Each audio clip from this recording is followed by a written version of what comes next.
The waiter brought the check in a small, weathered leather folder.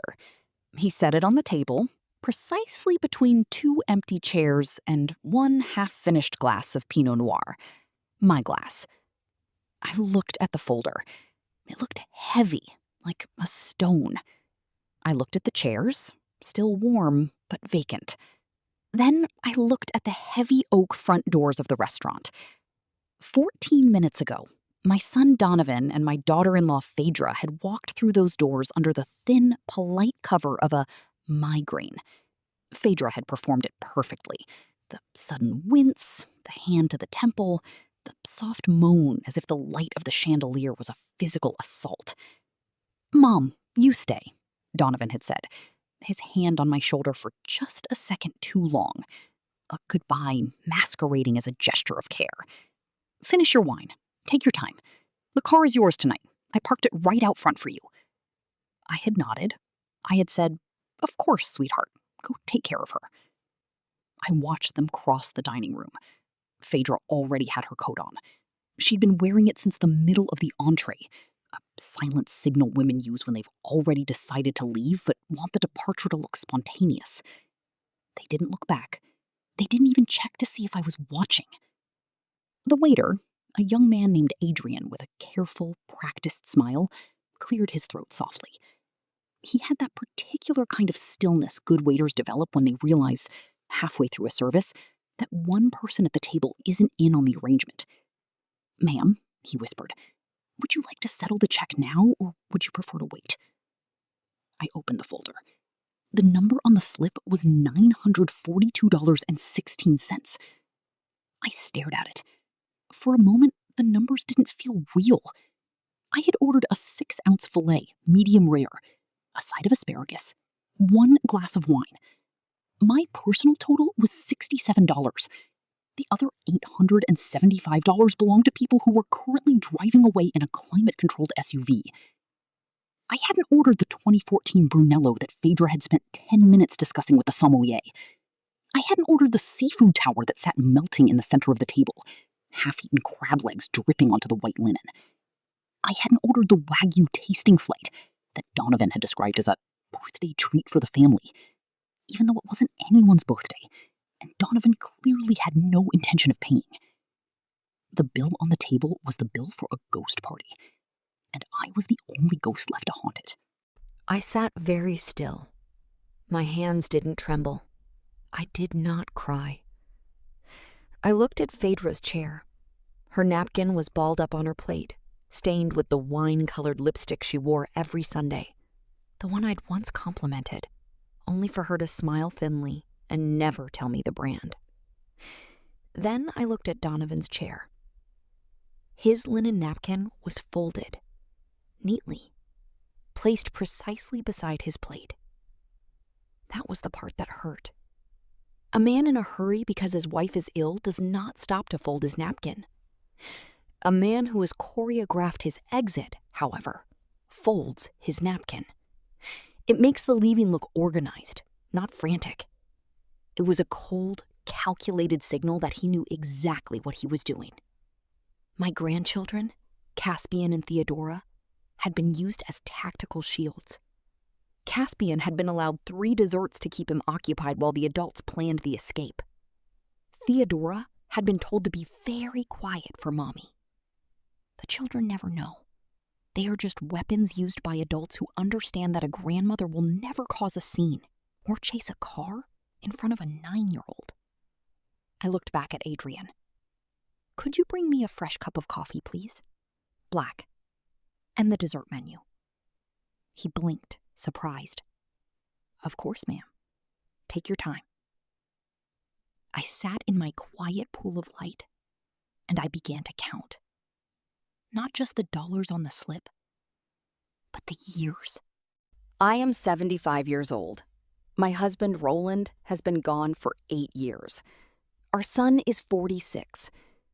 In 2017, when Donovan's first business folded, I stepped in. Phaedra was 3 months pregnant with their 3rd child. She had sat in my kitchen and cried, saying they couldn't possibly move into a smaller house because of the school district. She made it sound like a death sentence for the children. So I sold the lake house in Tahoe. Roland and I had owned that house for 26 years. It was where Donovan had learned to swim. It was where Roland had spent 3 summers building a small wooden dock with his own hands, just so I could sit over the water on my 40th birthday. That house was my retirement. It was my heart. I sold it and wired Donovan $312,000 for the down payment on a house in the Sacramento foothills. I did it because I was a widow, and I was lonely, and I wanted to believe my son needed me. I didn't co-sign the mortgage. He insisted he could handle that. But in 2021, he came to me again. He needed a home equity line of credit, $168,000 to renovate the kitchen. He said the bank needed a co-signer because his debt-to-income ratio was just slightly off. "Mom, it's a formality," he'd said. "It's nothing." I had signed it with my eyes half closed in grief. But signatures are not formalities to a bank. They are anchors. And I had just realized that my son was using my anchor to keep his seafood towers afloat. I picked up my phone. It was 8:47 p.m. I dialed Marshall, Roland's oldest friend and a retired corporate banker. "Camille?" he answered on the second ring. "Marshall, I'd like to use the clause." A silence stretched over the line. Marshall had warned me 6 months ago over lunch. He'd told me that the HELOC I signed had an inquiry clause. As a co-obligor, I had the legal right to demand a full accounting of where every cent of that $168,000 went. "Tell me what happened tonight," Marshall said in his dry, rhythmic voice. I told him everything. The Wagyu, the Brunello, the folded napkin, the $942 bill left like a slap on the table. "Camille," Marshall said, "I have been waiting 9 months for this phone call. Pay your portion of the bill. Only yours. Tell the manager to mark the table as abandoned. Take a photo of the receipt. Do not call Donovan. Sleep. I'll see you at 9 tomorrow morning. Bring the paperwork." I did exactly that.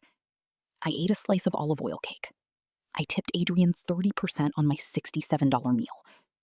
I spoke to the manager, Liesel. "This isn't the first time this party has done this, ma'am," Liesel told me, her eyes full of pity.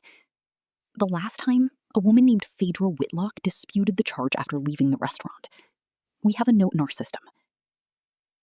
"Print it for me," I said, "with the date." I drove home in Donovan's Lexus, the car he left for me. I didn't speed. I didn't panic.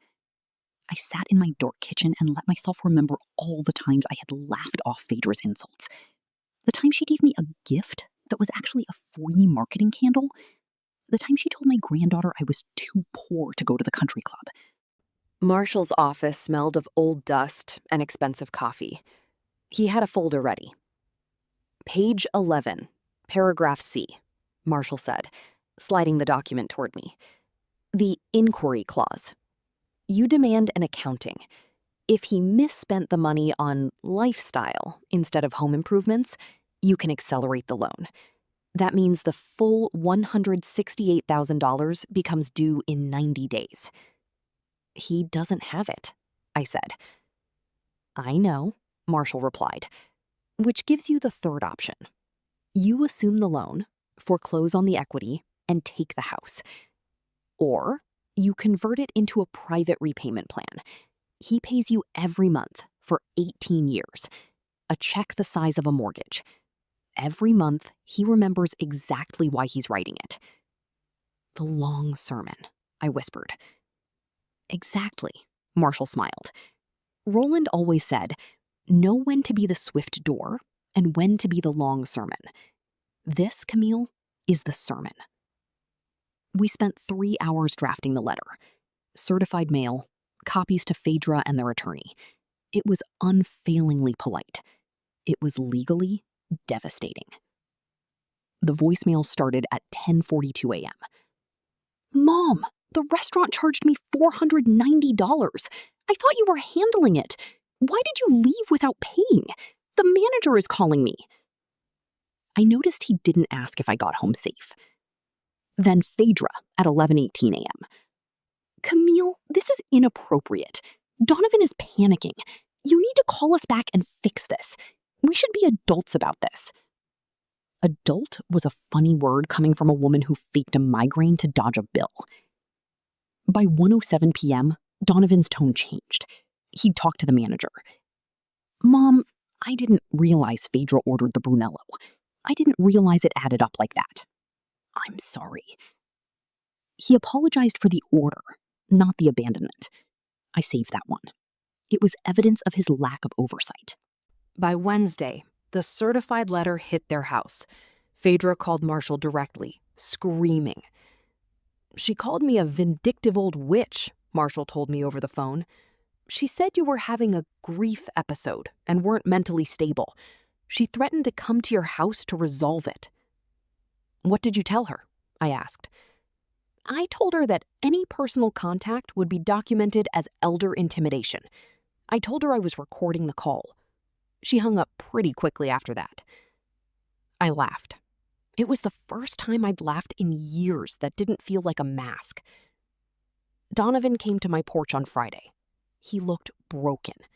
I didn't let him in. We sat on the porch benches, 6 feet apart. I understand now, Mom, he sobbed. I spent 10 years letting Phaedra push your chair further and further from the table. The bill on Saturday, it wasn't just a bill. It was the moment the chair disappeared. The HELOC stands, Donovan, I said. You will pay me every month for 18 years. It will be small enough that you can survive, but large enough that you will feel it. That is the sermon. What about the $312,000 from the lake house? He asked. We will discuss that in 5 years, I said, if you earn the conversation. I watched him walk to his car, a car he had to pay for now because I had taken back the keys to the Lexus. That night, I sat in my kitchen with a cup of black coffee. I opened a small notebook and wrote one line. They left me with the bill, so I left them with the mortgage. I kept my chair. I kept my face. I am 75 years old. I am Camille Whitlock, and I have finally stopped paying for tables that don't have a seat for me.